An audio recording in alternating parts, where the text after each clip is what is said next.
दोस्तों, आप सभी ने देखा होगा कि हिंदू धर्म में मृत्यु के बाद शव को जलाया जाता है। साथ ही आपने ये भी देखा होगा कि अगर किसी की मृत्यु सूर्यास्त के बाद होती है तो उसका दाह संस्कार अगले दिन किया जाता है, रात को नहीं। ऐसे में आपने गौर किया होगा कि किसी परिवार में अगर किसी की मृत्यु शाम के बाद होती है तो उसके शव को अकेला नहीं छोड़ा जाता। लेकिन दोस्तों, क्या आप जानते हैं कि शव को रात भर अकेला क्यों नहीं छोड़ा जाता? अगर नहीं तो इस वीडियो को अंत तक जरूर देखें, क्योंकि हम आपको इसी सवाल का जवाब बताने वाले हैं, जिसका जवाब गरुड़ पुराण में विस्तार से किया गया है। दोस्तों, हमारे धर्म में मृत्यु के बाद शव को अकेला क्यों नहीं छोड़ा जाता, ये बताने से पहले हम आपको ये बता देते हैं कि कब कब अथवा किन परिस्थितियों में शव का अंतिम संस्कार नहीं किया जाता या फिर कुछ समय के लिए टाल दिया जाता है। सबसे पहले हम आपको बता दें कि हिंदू धर्म में अगर किसी की मृत्यु सूर्यास्त के बाद होती है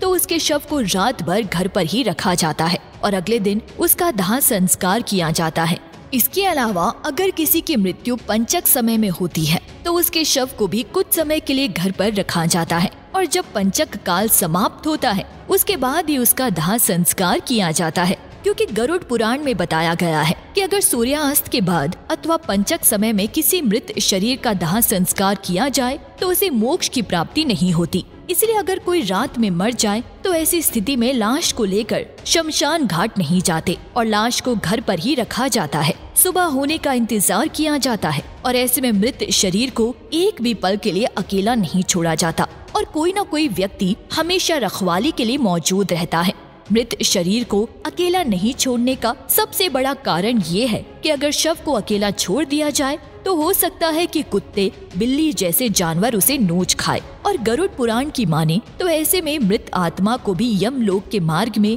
ऐसी ही यातनाएं सहनी पड़ती है। साथ ही ऐसा भी माना जाता है कि अगर शव को अकेला छोड़ दिया जाए तो उसमें गंध आने लगती है। ऐसे में ये जरूरी हो जाता है कि वहाँ कोई न कोई व्यक्ति बैठा रहे और धूप या अगरबत्ती शव के चारों तरफ जलाता रहे ताकि शव से आने वाली दुर्गंध चारों ओर ना फैले। इसके बाद विष्णु जी भी कहते हैं कि सूर्यास्त के बाद अगर किसी मृत शरीर को जला दिया जाए अर्थात उसका अंतिम संस्कार कर दिया जाए तो वे मृत आत्मा असुर, दानव अथवा पिशाच की योनि में जन्म लेती है। यहाँ उसे कई तरह के कष्ट सहने पड़ते हैं और यही वजह है कि हिंदू धर्म में रात को अंतिम संस्कार करने से मना किया गया है। आगे विष्णु जी बताते हैं कि रात में मृत शरीर को अकेला छोड़ दिया जाए तो उस शरीर के आसपास भटक रही दुरात्माएं भी प्रवेश कर जाती है, जिसमें मृतक के साथ साथ उसके परिजनों को भी कई तरह के कष्ट भोगने पड़ते हैं। साथ ही ये भी बताते हैं कि शव को अकेला इसलिए भी नहीं छोड़ा जाता क्योंकि मरे हुए आदमी की आत्मा